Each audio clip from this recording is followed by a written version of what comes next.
And he was extremely assertive at that time on the question of environment. So the Ministry of Environment and Forest became virtually the fulcrum of government. Without approval from that ministry, you couldn't initiate the development program.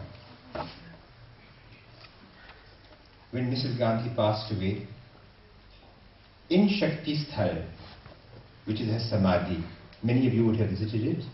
Those who have not and visited now, please look out for the manner of its decoration.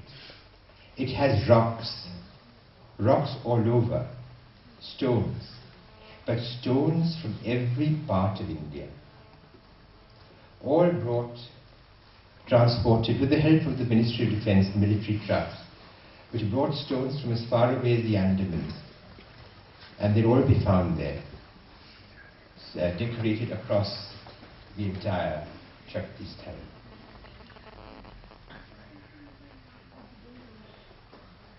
She felt alarmed that economic development could become an assault on nature.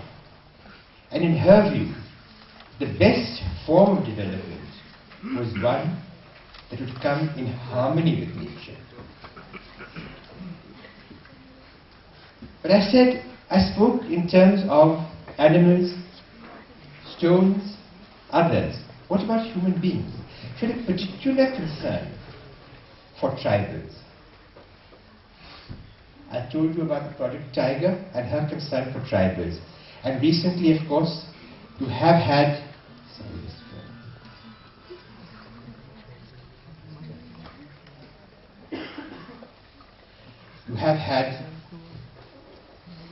the Scheduled Tribes Rights Act in the forests, and this has generated a lot of controversy. That if the tribals are allowed to settle in the forests, in the areas which are occupied by them, then this will lead to the decimation of tiger life. I happened to be in the Ministry of Panchayati Raj, in fact, when this new bill was under discussion. But the philosophy of Mrs. Gandhi was that human life, animal life, plant life have to live in harmony.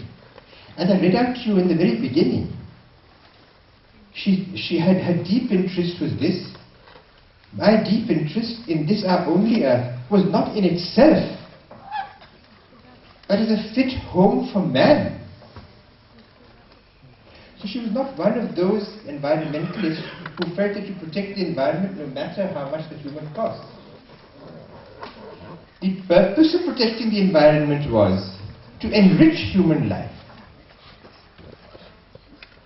That is, of course, one of the controversies regarding the recognition of the Scheduled Tribes Recognition of Forests Rights Act of 2005, that whether the tribal population will be one now that will respect forest life.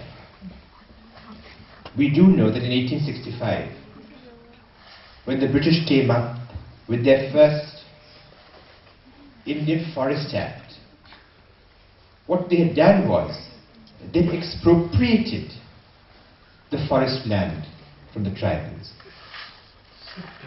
by stating that under the protection of the government, the forests will be protected, will be conserved.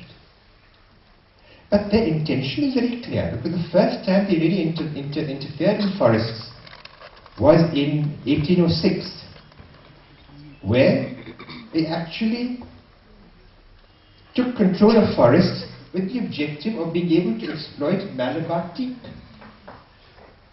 So their interest was really basically only commercial, clad with maybe some nice sounding words.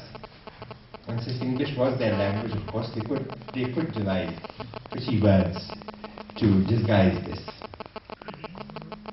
But in fact, over centuries, over millennia, the tribals were the owners of forest produce.